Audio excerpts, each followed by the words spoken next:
Assalamualaikum warahmatullahi wabarakatuh. Hai teman-teman, perkenalkan nama saya Amelia Dwi Alpriani. Saya saat ini bersekolah di Mantana Toraja dan saat ini saya kelas 10-4. Oke, pada video kali ini saya akan membahas tentang materi Bahasa Indonesia kelas 10, yaitu bab 2, mengungkapkan kritik lewat senyuman. Materi pertama adalah mengidentifikasi pesan atau teks monolog yang mengandung kritik sosial. 1. Pengertian teks anekdot. Teks anekdot adalah cerita singkat yang menarik karena lucu dan mengesankan. Biasanya mengenai orang penting atau terkenal dan berdasarkan kejadian yang sebenarnya. Jadi, pada dasarnya, anekdot adalah cerita lucu yang didasari oleh kejadian nyata. Apa sih fungsi teks anekdot itu? Nah, jadi fungsi teks anekdot adalah sebagai penghibur, sebab cerita yang disajikan berupa sindiran berbentuk humor. Fungsi teks anekdot lainnya adalah menyampaikan kebenaran dengan cara lucu dan menarik.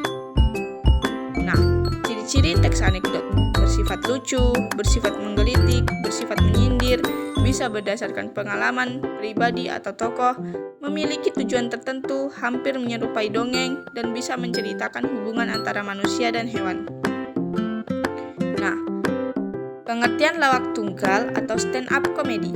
Lawakan tunggal atau stand-up comedy adalah salah satu genre profesi melawak yang pelawakannya membawakan lawakan di atas panggung seorang diri, biasanya di depan pemirsa langsung dengan cara bermonolog mengenai sesuatu topik. Orang yang melakukan kegiatan ini disebut pelawak tunggal komik atau komik berdiri.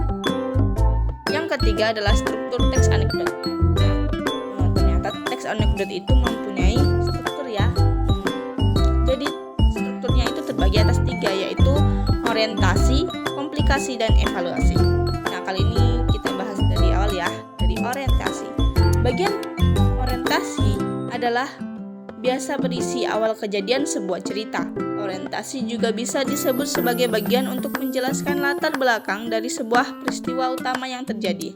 Nah, yang kedua adalah komplikasi. Komplikasi merupakan bagian teks yang menunjukkan hal atau masalah yang unik dan tidak bisa yang terjadi pada orang yang diceritakan.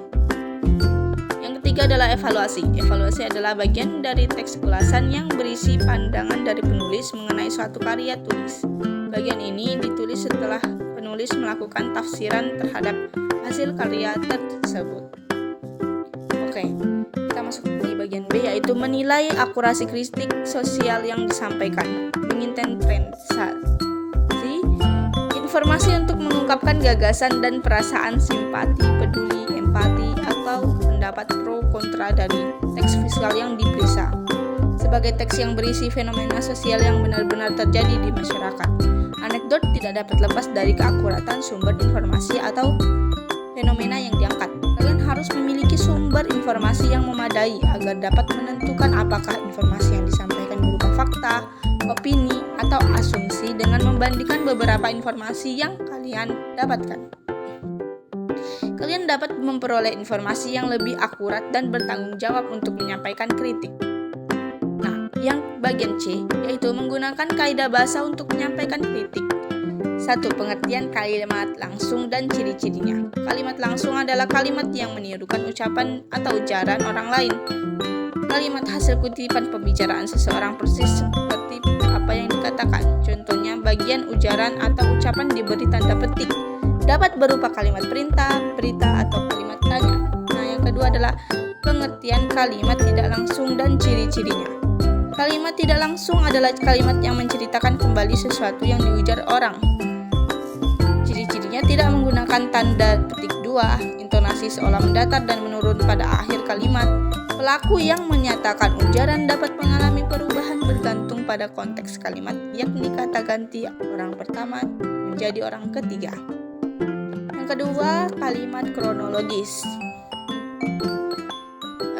Kalimat kronologis adalah urutan waktu. Jadi, kata hubung ini menghubungkan antara dua klausa yang bisa jadi terjadi secara bersamaan, sebelum atau sesudahnya.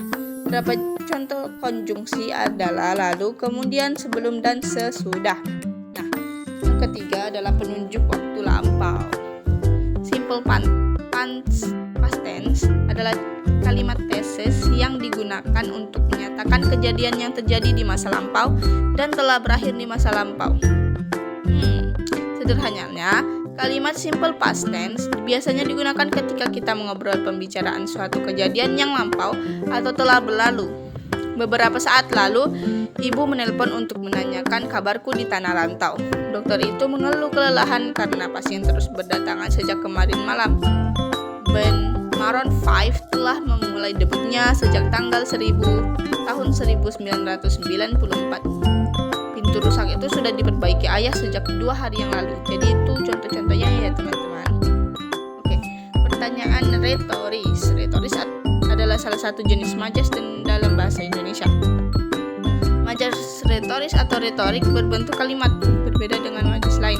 Selain majas alogi, dapat majas parabel yang berbentuk narasi. Karenanya, ada yang menyebut kalimat retoris atau kalimat retorik. Contohnya, sudah sore seperti ini kamu baru pulang. Bukankah kamu merugi saat bolos atau tidak masuk sekolah? Apakah ini gunung sampah? Mengapa manusia harus mempercayai keberadaan Tuhan? Nah, jadi contoh-contohnya itu. Oke, kita masuk di majas. Majas terbagi atas 3, yaitu ironi, sinisme, dan sarkasme. Majas ini adalah majas sindiran. Nah, yang pertama adalah ironi. Ironi adalah gaya bahasa yang menirukan atau melukiskan suatu maksud dengan mengatakan kebalikan dari keadaan yang sebenarnya dengan maksud menyindir. Contohnya, harga kedelai murah sekali sampai pabrik tahu dan tempe tutup. Karenanya, sinisme adalah gaya bahasa berupa ejekan atau sindiran menggunakan kata-kata kasar yang disampaikan secara langsung dengan setulus hati. Contohnya, untuk apa punya banyak uang jika makan saja harus diatur timbangannya, biar sewa yang penting keren. Oke, yang ketiga adalah sarkasme. Majas sarkasme merupakan gaya sindiran yang paling keras di antara 3 majas sindiran yang ada. Majas ini secara terang-terangan. Yang keenam adalah kata kerja material. Verba material adalah kata kerja material yang digunakan untuk menunjukkan suatu perubahan fisik atau peristiwa. Perbuatan yang dilakukan ini sifatnya material sehingga dapat dilihat kasat mata. Oke, nah, selesai ini materinya. Dan semoga kita bisa gunakan untuk belajar dan lebih memahami tentang mengungkapkan kritik lewat senyum. Sekian presentasi dari saya, semoga bermanfaat. Lebih dan kurangnya mohon dimaafkan. Wassalamualaikum warahmatullahi wabarakatuh. Bye bye guys.